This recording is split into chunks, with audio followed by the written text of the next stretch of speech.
capítulo 5, versículo 10. Ora, o Deus de toda graça, que em Cristo vos chamou à sua eterna glória, depois de terdes sofrido por um pouco, Ele mesmo vos há de aperfeiçoar, firmar, fortificar e fundamentar. Amém. Vamos ter uma palavra de oração. Nosso Pai, nós te agradecemos pela Tua palavra que foi lida, porque a Tua palavra, ela é poderosa, ela é o martelo que esmiuça a pedra do nosso coração. Essa noite, Pai, traz luz para que nós compreendamos a Tua palavra. Tira todas as vendas dos nossos olhos, para que nós possamos então ver claramente. Edifica-nos como Tua igreja, faz-nos saber e compreender e entender a Tua palavra. É no nome de Teu Filho Jesus que oramos. Amém. Queridos, esse texto aqui, conhecido de todos nós, texto muito importante. O apóstolo Pedro, depois que ele termina a sua primeira carta, ele foca de uma forma resumida tudo aquilo que ele disse do capítulo 1 até o capítulo 5, terminando assim a sua primeira carta. Essa carta, irmãos, ela evoca de uma forma tão brilhante, tão clara, eu diria assim, o testemunho do apóstolo Pedro. O apóstolo Pedro, ele foi um homem que Deus teve que trabalhar na vida dele muito para moldar este homem, para que fizesse de Pedro como que aquele carbono em uma pedra preciosa. E o trabalho que o Senhor Jesus fez na vida de Pedro também não é diferente que Ele faz na minha e na sua vida, porque esse Deus que é de toda graça, em Cristo Ele nos chamou para a sua eterna glória. Fomos chamados. Você pode então crer neste fato bendito. Você foi chamado, um chamamento ascensional, um chamamento para a glória dEle, para desfrutar do Pai, do Filho e do Espírito neste reino de glória. Mas interessante que até nós chegarmos lá, isto aqui é certo se nós então cremos no Senhor Jesus, até nós chegarmos lá, logo depois da palavra glória tem uma vírgula, aí depois ele diz assim: depois de ter sofrido por um pouco. Essa palavra aqui, ter sofrido por um pouco, ela dentro da visão do Pai, e claro que muitas vezes nós temos muita dificuldade se nós não entendermos a cruz com relação ao sofrimento, com relação às tribulações, com relação à provação e tentações, nós vamos ficar bastante angustiados e achar que Deus até então nos abandonou, que Deus nos deixou, que Deus não se importa conosco. Isso acontece, como nós dissemos algum tempo atrás. Se a nossa vida nessa terra ela for orientada pelas necessidades, nós não vamos entender muito o que o Pai quer fazer em nós. Agora, nós entendamos ou não entendamos, Ele vai nos fazer entender, porque os planos dele não podem ser frustrados em nossa vida. Ele incluiu cada um de nós também no seu propósito eterno. Todos os teus filhos estão incluídos no seu eterno propósito. Claro que para nós, seus filhos, que nascemos de novo, Ele vai e precisa, irmãos, nos lapidar, porque nós somos aquelas pedras vivas, nós somos aquelas lascas que foram saídos da rocha. Então muitos de nós saímos muito pontudos, com aquelas arestas bastante grandes, e essas arestas são impedimentos de nós encaixarmos uns nos outros para sermos edifícios de Deus. O apóstolo Pedro, ele até então, quando ele teve aquela visão lá em Mateus capítulo 16, aquela visão de Cristo que o Pai revelou a ele, em decorrência daquela pergunta que Jesus disse: quem dizeis os homens que eu sou? Um diz que é João Batista, outro que é Jeremias, porque Jesus chorava. E ele voltou para os discípulos e disse: mas vocês, quem diz que eu sou? Dizendo para Cristo, fez aquela pergunta. Aí o Pai então soprou no ouvido de Pedro, dizendo que ele era o Cristo. E Pedro disse: tu és o Cristo, o Filho do Deus vivo. Aí o Jesus disse para ele o seguinte: olha, Pedro, não foi carne e sangue quem revelou isso para você, mas foi meu Pai que está nos céus. E eu te digo que tu és Pedro. Pedro, tu és uma pedregulho, uma pequena pedra. Você é uma pedra, é uma brita, e sobre esta rocha, Jesus dizendo para ele, sobre esta rocha, essa pedra, eu, não você, eu edificarei a minha igreja. Então, Pedro, ele entendeu isso muito claramente. Ele disse no capítulo 2 que nós, como pedras vivas que somos, muito lindo o texto. Abra aí em 1 Pedro, capítulo 2, 1 Pedro 2, 4 e 5. Chegando-vos para ele a pedra que vive, rejeitada, sim, pelos homens, mas para com Deus eleita e preciosa. Também vós mesmo, como pedras que vivem, sois edificados, casa espiritual, para serdes sacerdócio santo, a fim de oferecerdes sacrifícios espirituais, agradáveis a Deus por intermédio de Jesus Cristo. Então, Pedro aqui, ele entendeu que Jesus era o edificador da igreja, mas que nós, como pedras que vivem, sois edificados casa espiritual. Então, amados, a igreja é a casa de Deus, não este templo de pedras aqui, mas pedras vivas são homens e mulheres que então creram no Senhor Jesus. Nós que vivemos somos aquelas pedras vivas. Então a palavra fala que sois edificados casa espiritual, para ser de sacerdócio santo, a fim de oferecer de sacrifício espiritual agradáveis a Deus, por intermédio de Jesus Cristo. Vocês observam que estas pedras vivas, que somos eu e você, então juntos nós formamos a casa de Deus, casa espiritual, onde Deus habita, onde Deus tem prazer em se revelar, em se manifestar. A igreja de Cristo, ela é uma igreja tão perfeita, porque o Senhor, que é todo perfeito, habita nela. Mas existem algumas coisas em nós, algumas arestas que ele precisa de lapidar, né? Alguns, depois que creram, que morreram com Cristo, ressuscitaram com Cristo, mesmo assim ainda tem algumas arestas em si que tem que ser cortadas, né, em nós. Às vezes a nossa irritação, ela é muito grande. Às vezes você e eu, às vezes nos irritamos facilmente com qualquer coisa. Isso são arestas. Então ele vai cortar isso de nós. Então, para que ele corte isso, nós temos que reconhecer que de fato nós somos irritados. Estou colocando aqui irritação, mas existem muitos fatores, né, que são as nossas arestas, né, muito irritado. Então, para que ele trabalhe no sentido de cortar a tua irritação, o que ele vai fazer?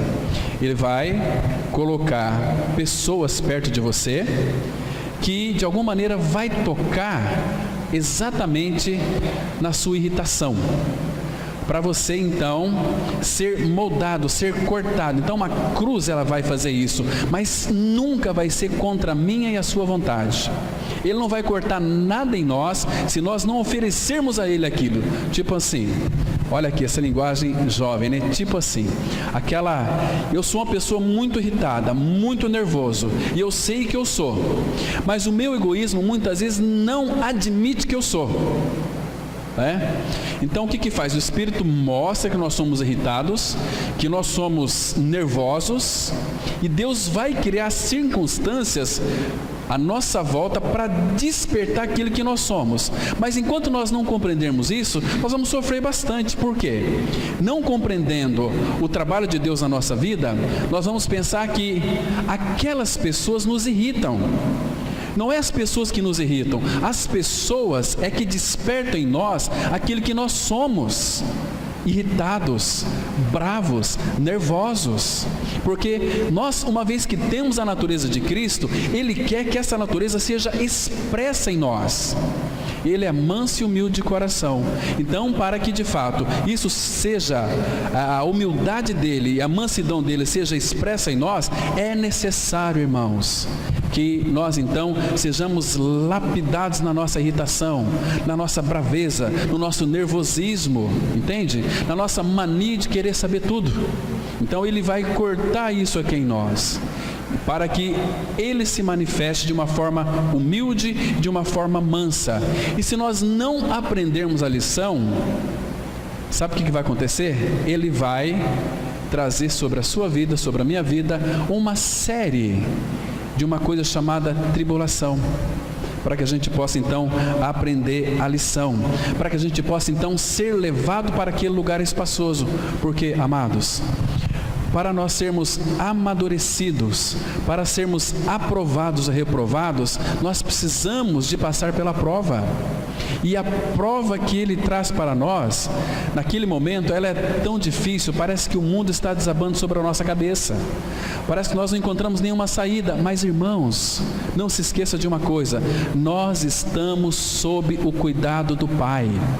O Pai cuida. Ele, quando envia uma tentação para nós, uma tribulação para nós, nenhuma da tribulação ou tentação, que é a mesma coisa, está além das nossas forças. Abra a sua Bíblia, por favor, em 1 Coríntios. 1 Coríntios capítulo 10. Vamos verificar aqui uma coisa interessante. 1 Coríntios capítulo 10, versículo 13. Olha aqui que coisa interessante.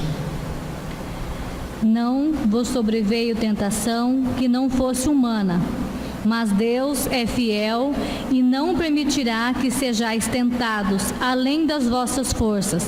Pelo contrário, juntamente com a tentação, vos proverá livramento de sorte que a possais suportar. Presta atenção, irmãos. Nós falamos hoje pela manhã que tudo que Deus faz, Ele faz baseado na pessoa dele. Deus é amor. Então tudo que Ele faz está incluso ali no seu amor, ou seja, Ele faz com amor. Então, quando Ele permite uma tribulação na nossa vida, irmãos, por que Ele permite essa tribulação na nossa vida? Ele faz porque Ele é um Deus masoquista? Ele é um Deus que ama ver os seus filhos padecerem? Não, não é a vontade do Pai. Lamentações vai dizer, capítulo 3, que Ele entristece os seus filhos, infligindo ali alguma dor, mas nunca é da vontade dele. Ou seja, porque nós demoramos a aprender a lição, então Ele tem que enviar a dor, mas Ele faz isso porque nos ama. Ele permite a dor na nossa vida porque Ele nos ama. Então, Ele diz aqui: não vos sobreveio tentação ou provação que não fosse humana, mas Deus é fiel e não permitirá que sejais provados ou tentados além das vossas forças. Pelo contrário, juntamente com a tentação, vos proverá livramento. Agora, tem muitas pessoas que aqui cometem um erro absurdo, dizendo que Deus nos livra das provações. Ele não livra. Ele não está dizendo aqui que Ele vai nos livrar das provações. Ele fala aqui, ó, juntamente com a tentação, junto com ela, vos proverá livramento. Que livramento que é esse? O livramento é para que nós possamos suportar a tribulação. Em outras palavras, Ele não vai permitir uma tribulação na sua vida que é além das tuas forças. Estão me compreendendo, irmãos? Que Ele é justo, que Ele é perfeito, que Ele é amor. Tudo aquilo que Ele faz baseado no seu amor. Puxa vida, se por outro lado, eu sei que muitos se escandalizam com a cruz, mas por que Cristo morreu na cruz? Não foi lá Romanos 5,8? Vamos ler esse texto. Romanos 5,8, a Bíblia diz assim, olha com bastante atenção para esse texto aqui, que tudo que Deus faz, Ele faz baseado no seu amor. Então Ele entregou o Filho dEle para morrer numa cruz, mas foi por amor. Tudo é por amor, porque Deus é amor. Então não tem uma visão equivocada de quem é o teu Pai, que é Deus, é o Deus de amor. Romanos 5,8, a Bíblia diz assim: mas Deus prova o seu próprio amor para conosco, pelo fato de ter Cristo morrido por nós, sendo nós ainda pecadores. Está vendo aqui qual que é a prova do seu amor? Que Cristo morreu. Ele morreu não foi por obrigação, ele morreu porque ele ama o Pai. Ele entregou a sua vida primeiro ao Pai, depois para nós. Então ele se entregou ao Pai totalmente, porque ele amava tanto o Pai. Só que o Pai, ele nos amou, e nos amou de uma maneira tão grande, tão eficaz, tão compromissada, porque o amor ágape é um amor diferente do nosso amor. Nosso amor é humano, é um amor de troca. O amor do Pai é um amor de compromisso.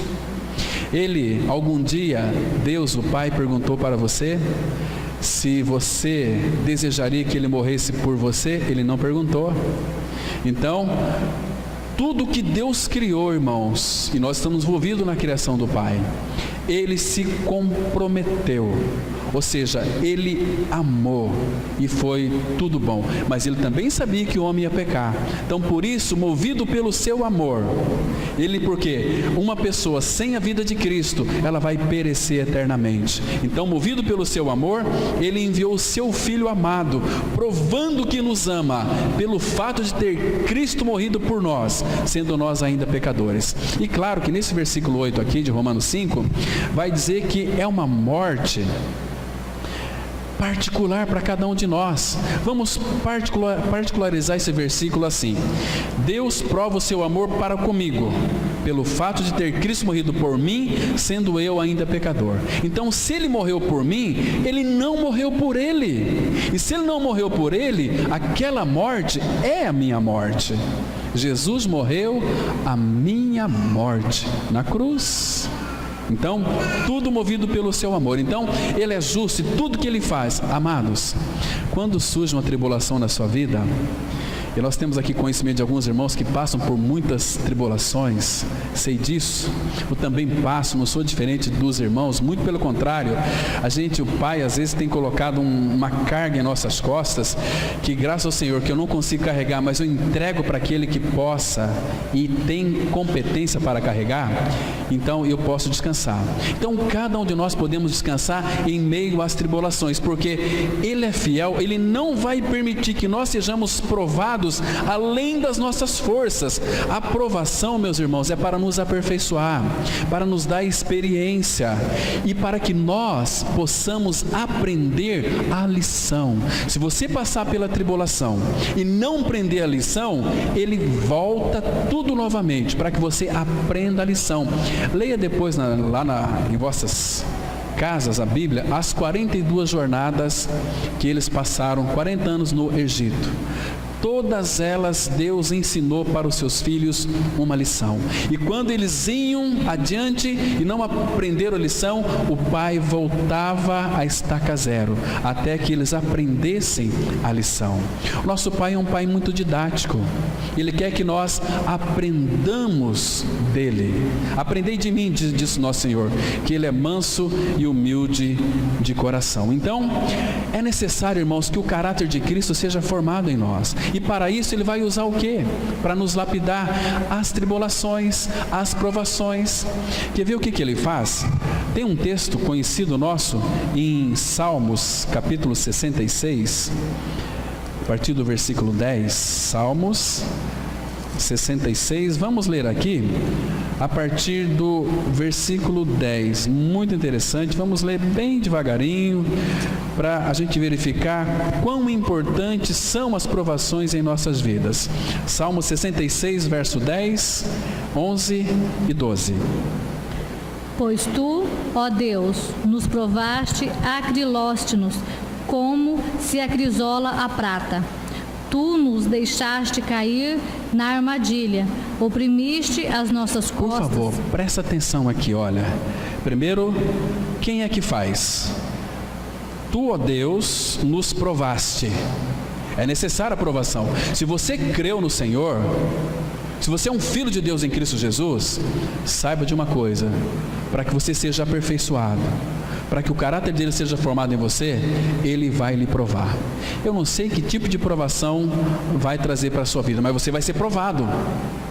E tudo aquilo, irmãos, guarde bem isso aqui, que se interpõe entre você e ele, se você é filho, ele vai remover.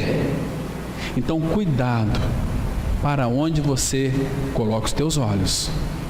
Às vezes pode ser um marido, pode ser uma esposa, pode ser um filho, pode ser uma filha, pode ser um trabalho muito bom. Se aquilo tirar o foco de Cristo, ele vai remover aquilo. Puxa vida, eu era tão próspero, agora estou aqui numa pendura. Ele quer te ensinar uma lição, porque tu, ó Deus, nos provaste. Porque, irmãos, nós vamos para a glória, para um reino celestial. Nós já estamos lá pela fé, mas é necessário que Ele então nos prove, nos capacite aqui neste mundo, pelo trabalho da cruz e pela operação da palavra em nós.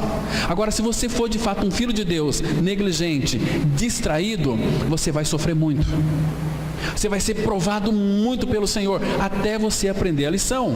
Essa história de que quando é filho de Deus acabou os problemas, misericórdia, isso aqui é do demônio, não existe isso na Bíblia. Pelo contrário, quando uma pessoa nasce de novo, aí é que começa os problemas na vida dela.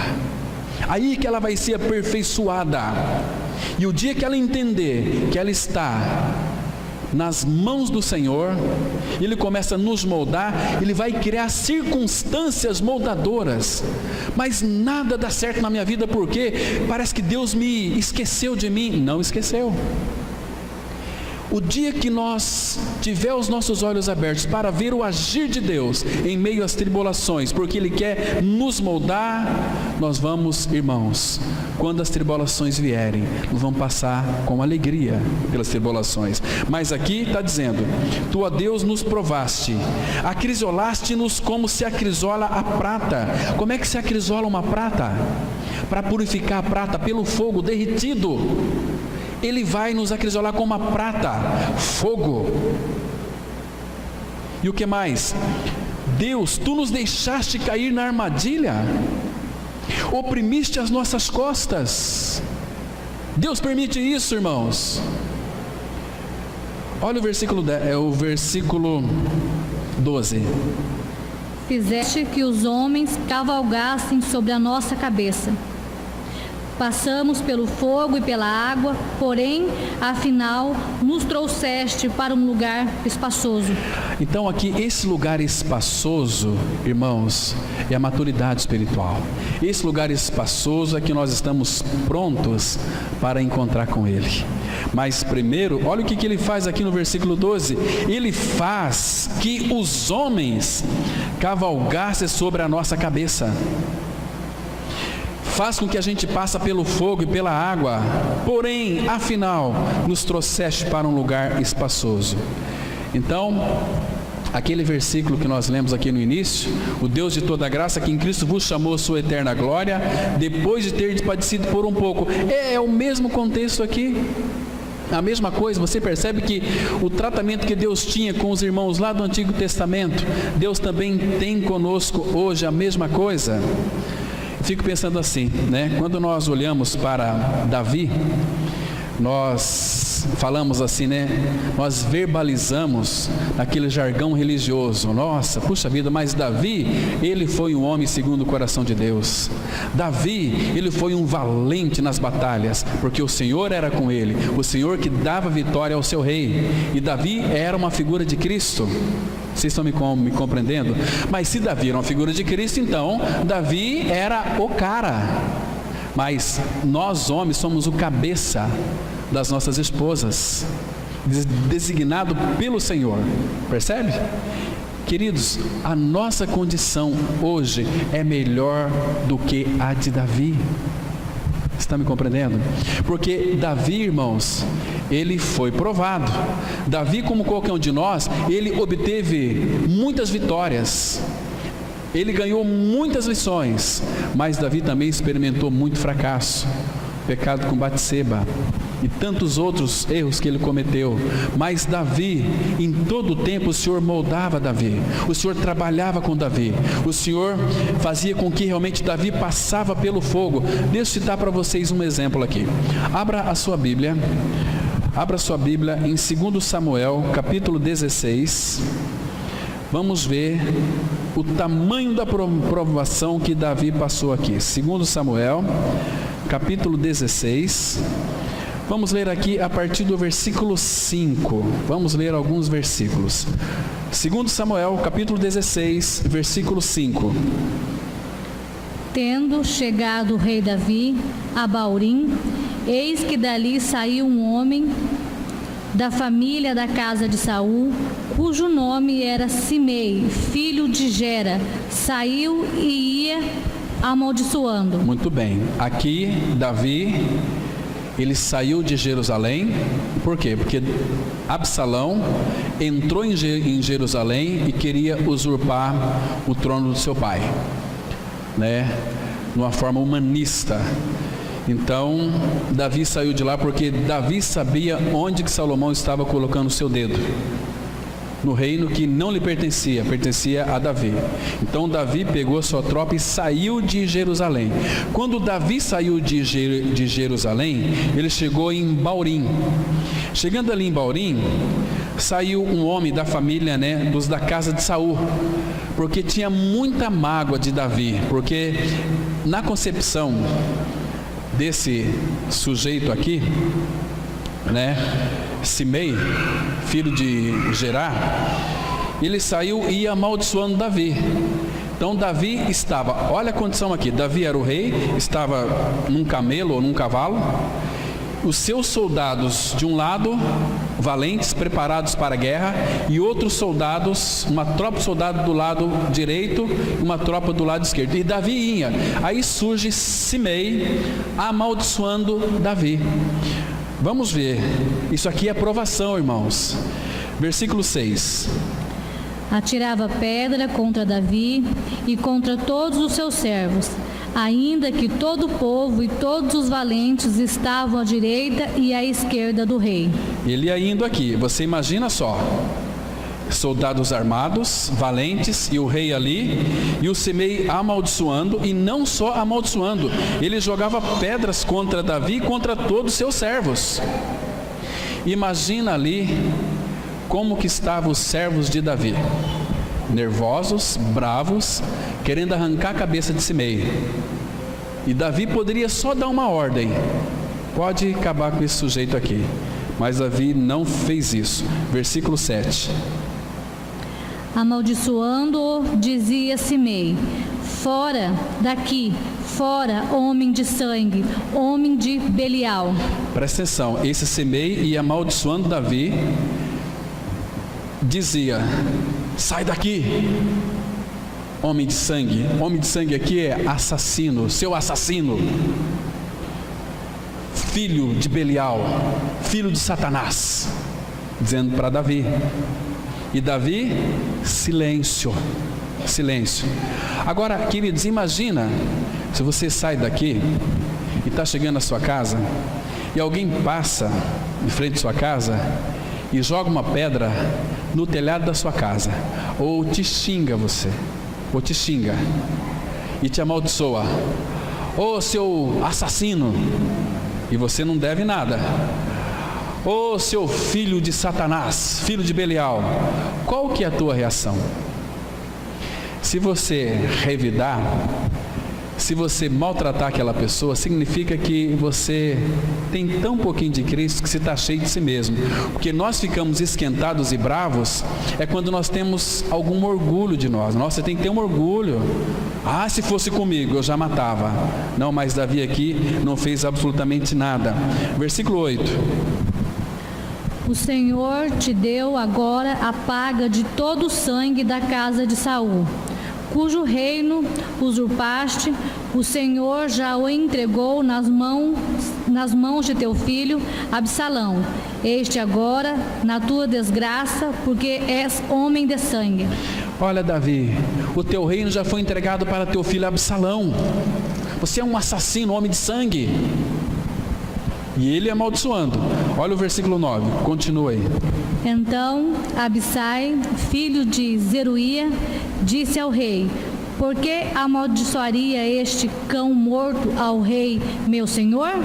Deixa-me passar e lhe tirarei a cabeça. Davi, esse Abisai, filho de Zeruia, ele era um dos comandantes de Davi ali.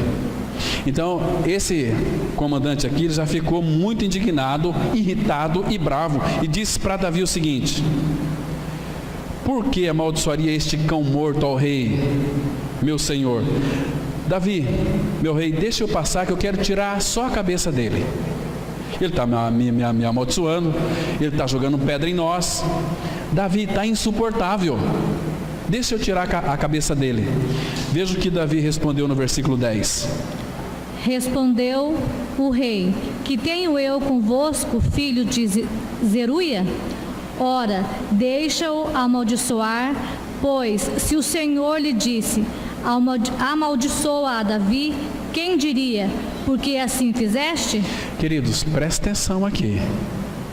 Quem permitiu que Simei amaldiçoava Davi? Senhor, Deus, né? Por que Deus permitiu isso na vida de Davi? Que xingasse Davi, que jogasse pedra em Davi, e que falava que ele é filho de Belial. Foi o Senhor. Usou aquele rapaz. E o outro lá, o Abisai, queria cortar a cabeça desse cão morto. Mas Davi falou não, porque Davi conhecia o Senhor. Porque Davi sabia, irmãos, que tudo aquilo que acontece na vida de um filho de Deus não acontece mais por acaso, é por propósito do Senhor. Nós temos que compreender isso, irmãos. Nada na nossa vida acontece mais por acaso. Por favor, quando vem um problema, quando vem uma tribulação, quando vem qualquer desavença na sua vida, por favor, considere isso, ainda que você pense que é mal, considere como vindo do Senhor. Porque se você não considerar como vindo do Senhor, sabe o que vai acontecer? Você vai lutar contra carne e sangue. E a nossa luta não é contra carne e sangue, porque Davi entendeu aqui, porque se fosse contra carne e sangue que ele tinha que lutar, ele daria ordem para que o Abisai aqui cortasse a cabeça desse cão morto. Então, quando alguém te irritar, quando alguém te provocar, queridos, não fique chateado, não fique bravo. Por favor, considere que por detrás da braveza daquela pessoa, da chatice daquela pessoa, existe Satanás, por permissão do Senhor, te provando. Às vezes você precisa de ser curado da sua impaciência. E quando você está com muita pressa, sabe o que vai acontecer? Eu preciso de ir no banco pagar um negócio, mas que fila grande, meu Deus do céu, que fila. Você tem que esperar. E se aquilo lá não curar a sua impaciência, sabe o que vai acontecer? Deus pode levar você de cama, porque ali você vai ser paciente. Pacientes. Quando alguém está hospitalizado, não são pacientes? Pacientes. Não pode ir embora até não sarar. Na realidade, é impaciência. E, queridos, a maioria das doenças que manifestam em nós são todas elas, não estou generalizando, mas a maioria delas são de ordens psíquicas. Nós não admitimos tantas injustiças que cometem contra nós. Puxa vida, eu trabalho tanto e só outro que é promovido. Eu trabalho tanto aqui e só outros que crescem, eu não. Mas Deus quer tratar na tua inveja. Nós somos tão cegos que quando alguém está subindo, a gente fala: por que não eu? Por que não eu? Não é assim? Queridos, quando alguém estiver subindo na vida, dá glória a Deus. Fala: Pai, abençoa, para que essa pessoa suba mesmo. Queridos, esse é o desejo do Pai para seus filhos. Deve ser o nosso desejo para com nossos irmãos também. Não é assim? E esse cara vinha amaldiçoando Davi. Olha o outro versículo aqui. Versículo 11. Disse mais Davi a Abisai e a todos os seus servos: eis que meu próprio filho procura tirar minha vida. Quanto mais ainda este benjamita? Deixai-o que amaldiçoe pois o Senhor lhe ordenou. Davi conhecia o Senhor. Davi sabia que nada acontece por acaso. Puxa vida, alguém me amaldiçoando? Alguém querendo o meu mal? É o Senhor que ordenou? Sim, Senhor. Se você é filho de Deus, nada mais acontece na sua vida por acaso. Tem a mão do Pai por detrás, irmãos, e é tão bom ser tratado pelo Senhor. Eu sei que no momento ali é difícil, mas procure aprender aquilo que o Pai quer te ensinar no meio da tribulação. É maravilhoso. O versículo 12.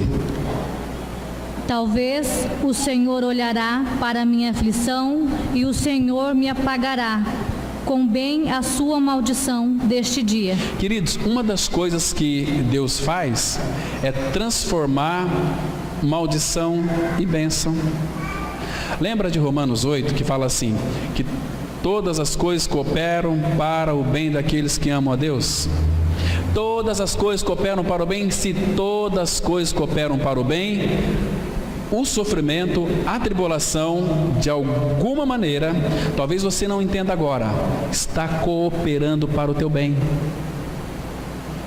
para que então a gente possa compreender o propósito do Pai. Queridos, tribulação na nossa vida, sabe o que significa? Significa que o Pai está cuidando de nós, significa que o Pai está tratando com cada um de nós. A minha tribulação é de uma forma, a tua é de outra, mas todos nós passamos por tribulação. E sem a vida de Cristo em nós, sem você ter crido na sua morte e ressurreição com Cristo, a tribulação vai te amargurar, vai te deixar você sem saída e muitas vezes vai levar até o suicídio. Isso que acontece. Então, versículo 13. Prosseguiam, pois, o seu caminho, Davi e os seus homens. Também Simei ia ao longo do monte, ao lado dele, caminhando e amaldiçoando, e atirava pedras e terra contra ele. Imagina só, Davi estava aqui, deserto. Deserto já é algo terrível, não é assim? Mas além de ser no deserto, Davi conhecia muito bem o que é deserto. Então Deus colocou uma pessoa lá que o amaldiçoava, xingou Davi o dia inteirinho e jogava pedra em Davi e nos seus homens, e jogava terra em Davi e nos seus homens. Imagina o dia inteiro alguém te xingando, alguém te amaldiçoando, jogando pedra e jogando terra, o dia inteiro. Como é que você chegaria no final do dia? Olha o versículo 14. O rei de todo o povo que ia com ele chegaram exaustos ao Jordão e ali descansaram. O rei e todo aquele povo que era a serviço de Davi ia com ele. Então, eles chegaram de que maneira? Exaustos ao Jordão. E ali descansaram. Irmãos, então foi aqui, nesse contexto, que Davi escreveu o Salmo 63. O dia inteiro, Simei amaldiçoando Davi, jogando pedra em Davi. Que tribulação, amaldiçoando, xingando, jogando pedra e terra. Imagina, o dia inteiro ele chegou lá exaustos. Aí Davi chegou, sentou, e Davi escreveu então o Salmo 63. E o que Davi escreveu nesse Salmo 63? Abra sua Bíblia no Salmo 63, por favor. Você vai ver o que Davi escreveu. Olha o que Davi escreveu. Não foi murmuração, não foi reclamação, mas foi uma coisa que nos impressiona. Salmo 63, versículo 1. Ó Deus, Tu és o meu Deus forte, eu te busco ansiosamente. A minha alma tem sede de Ti, meu corpo Te almeja, como terra árida, exausta, sem água. Então Davi, quando chegou ali no Jordão, ele estava cansado, exausto. Ele poderia fazer uma oração assim, olha, ó meu Deus, por que o Senhor fizesse isso comigo? Esse cara veio me amaldiçoando lá um dia inteiro por esse deserto, me xingando, dizendo que eu sou filho de Belial, que eu sou assassino, jogando pedra em mim, jogando terra em mim. Eu estou aqui como teu servo, Senhor. Não, ele disse assim, ó Deus, Tu és o meu Deus forte, eu te busco ansiosamente. A minha alma tem sede de ti, meu corpo te deseja, te almeja, como terra árida, exausta e sem água. E não para aí, o que mais que Davi escreveu? Olha o versículo 2. Assim eu te contemplo no santuário, para ver a tua força e a tua glória. Irmãos, é assim, eu te contemplo no santuário, para ver a tua força e a tua glória. Irmãos, Davi era um homem maduro. Davi conhecia o Senhor. E o que ele diz aqui no versículo 3? Porque a tua graça é melhor do que a vida, os meus lábios te louvam. Queridos, a tua graça é melhor do que a vida, os meus lábios te louvam. Ele tinha tudo para reclamar, para murmurar, mas ele buscou o Senhor ansiosamente. Ele queria contemplar a força do Senhor e a glória do Senhor, porque a graça era melhor do que a vida, e os lábios te louvam. Puxa vida, irmãos, qual que é o segredo da vitória? É louvar a Deus, é ter um coração agradecido, não uma alma azeda, mas ter um coração agradecido em meio às tribulações. Queridos, porque a maturidade ela é tão importante na nossa vida, irmãos, e nós não seremos amadurecidos senão pelas circunstâncias que vai nos moldar. Sempre foi assim, porque 2/3 da terra, daqueles que se dizem filhos de Deus, vão ficar aqui para serem aperfeiçoados na grande tribulação.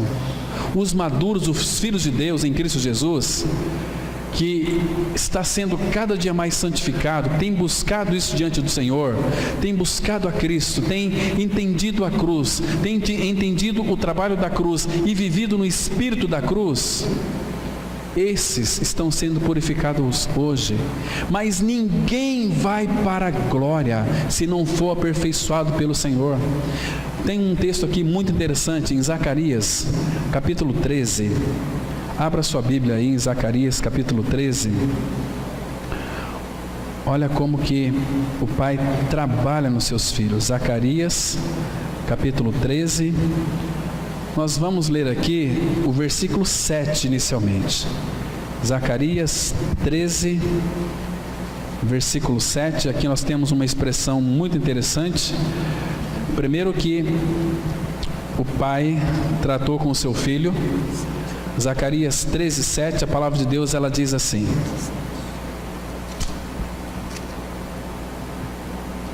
Desperta, ó espada, contra o meu pastor e contra o homem que é o meu companheiro, diz o Senhor dos Exércitos. Fere o pastor e as ovelhas ficarão dispersas, mas volverei a mão para os pequeninos. Interessante. Primeiro, desperto a espada. Espada aqui, irmão, significa qualquer tipo de morte.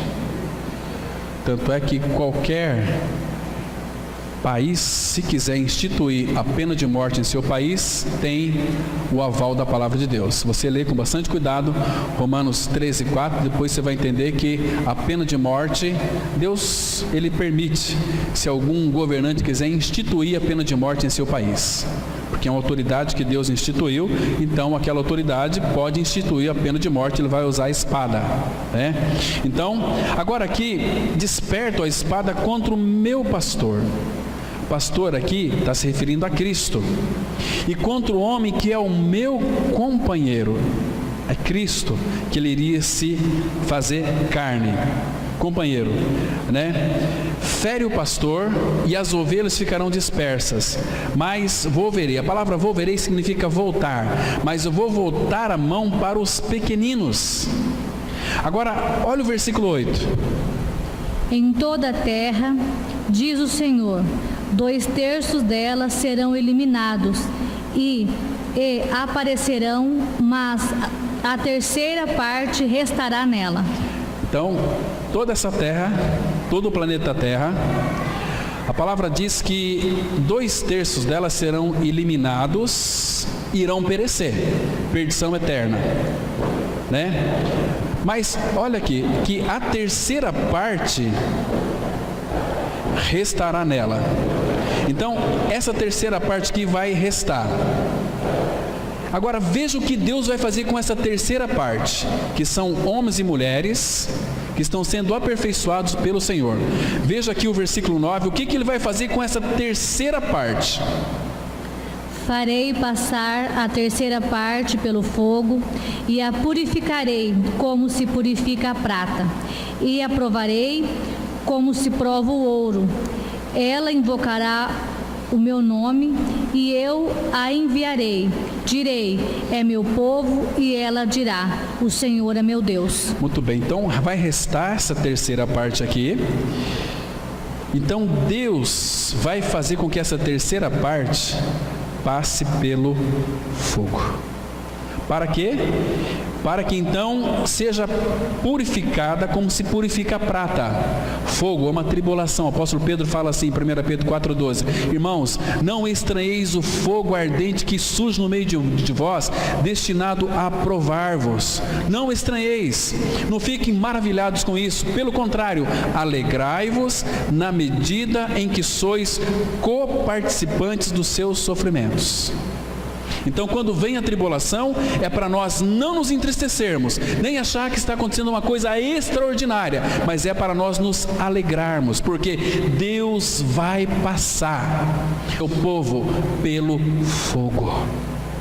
Tem que ser provado, tem que ser moldado, tem que se parecer com Cristo, porque aqui Ele entregou o Filho dele para morrer numa cruz. Mas, um detalhe importante: quem crucificou Cristo?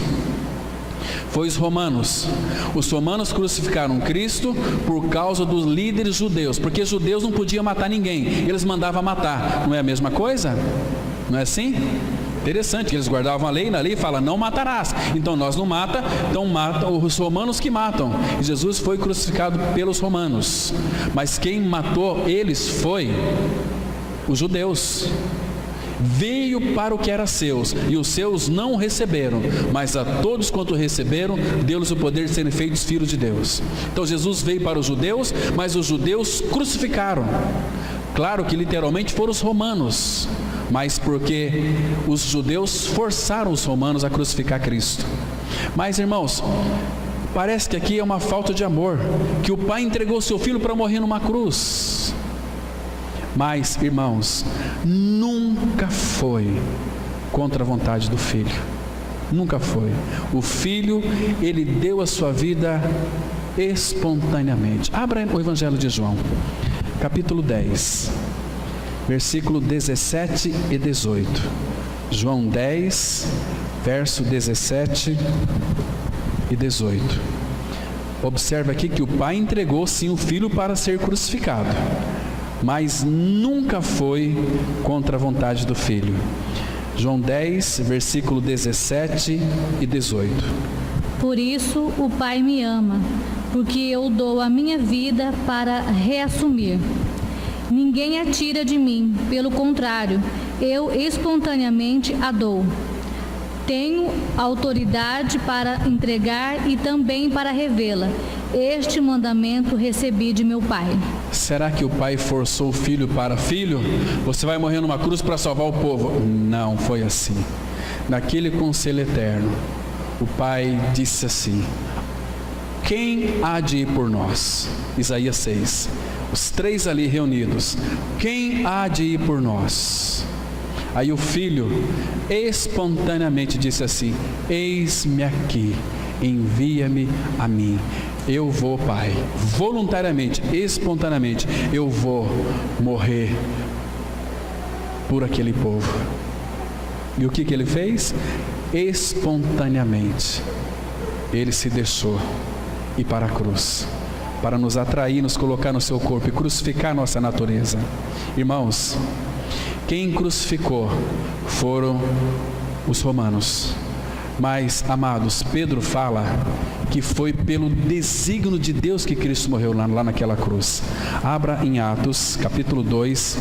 Aqui vai mostrar de uma forma tão linda, tão clara. Atos, capítulo 2,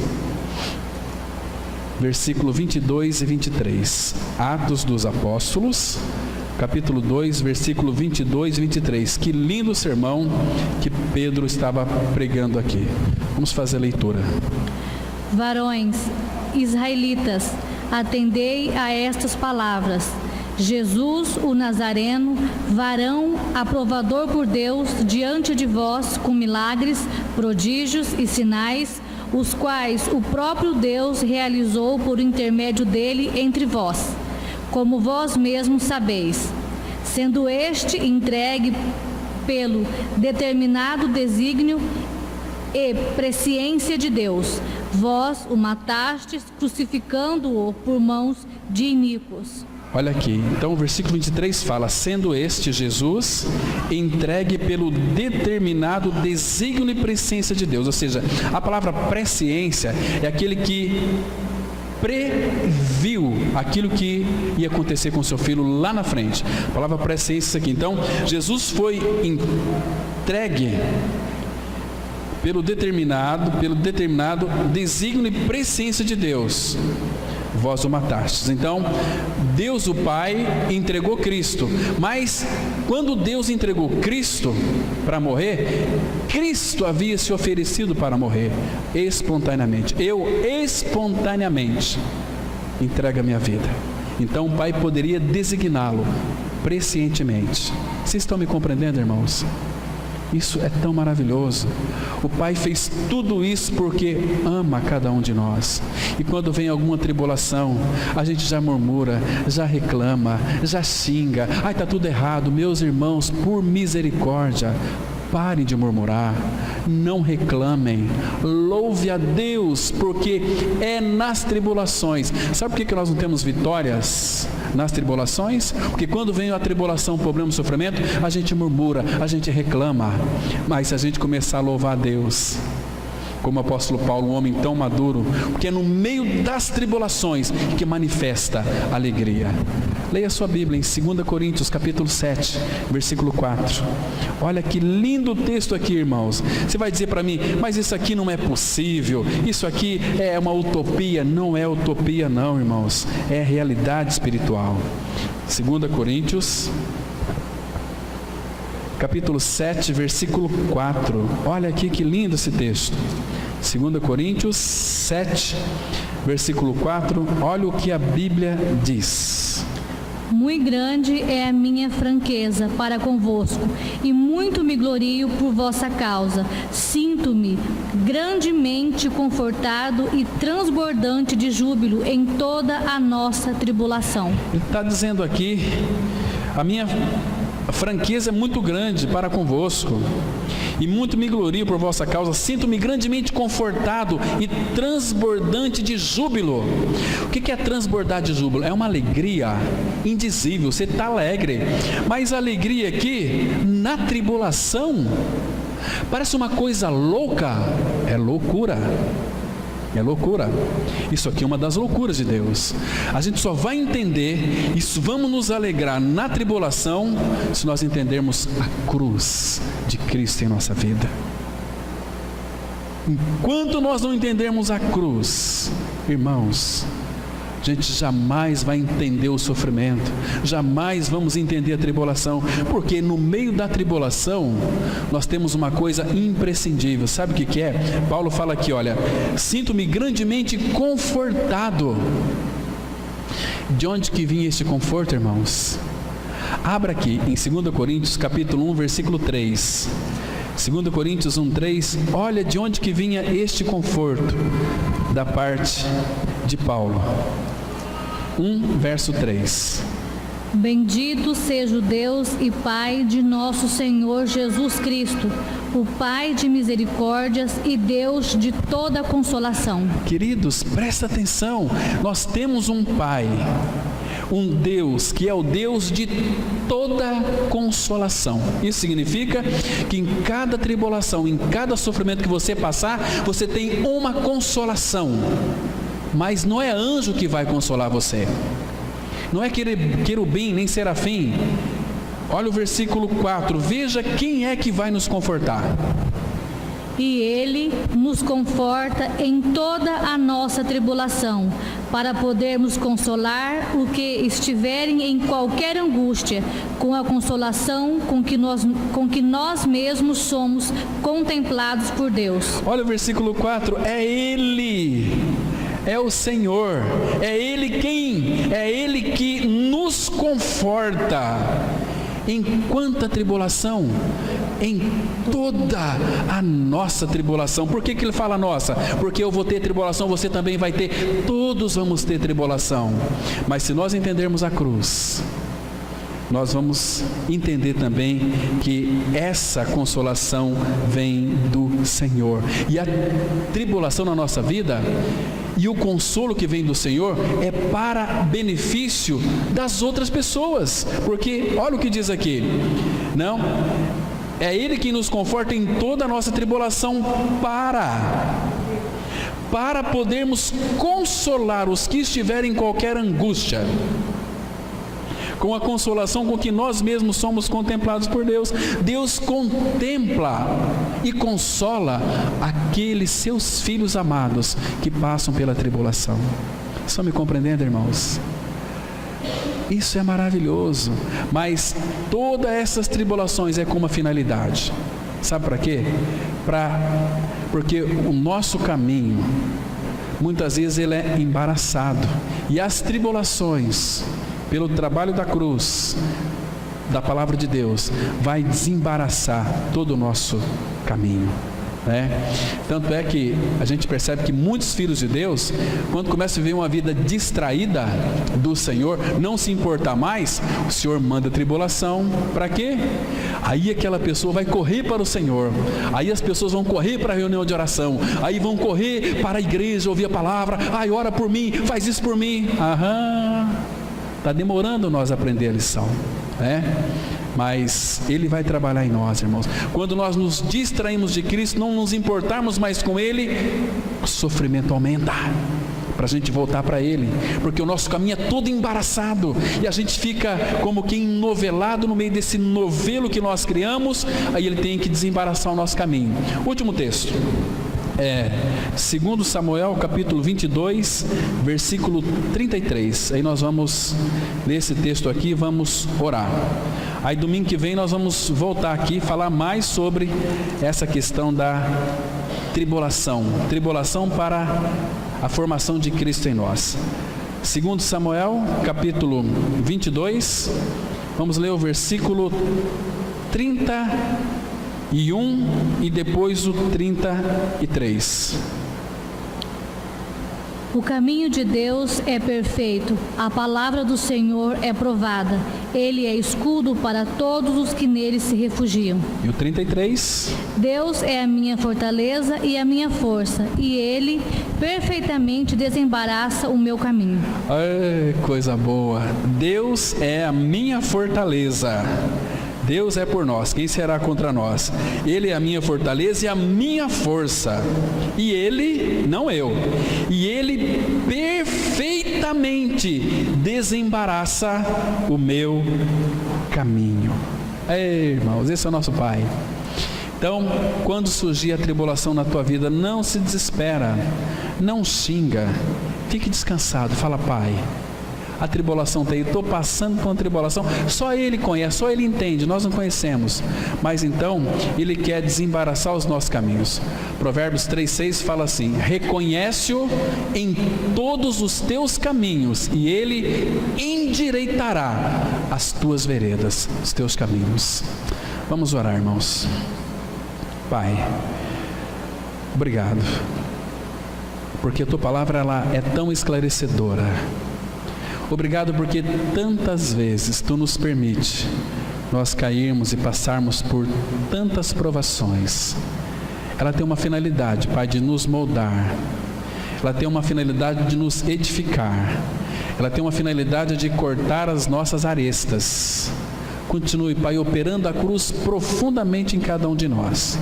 Nos edifica, nos vivifica e nos guarda em Teu nome. Nós sabemos também que Tu és justo e Tu não permitirás que as nossas tribulações sejam além das nossas forças. Continue ministrando aos nossos corações durante essa semana, Pai. cuida de cada um de nós, abençoa os nossos lares, as nossas famílias, coloca sede em nossos corações, para que nós não venhamos viver uma vida distraída de Cristo.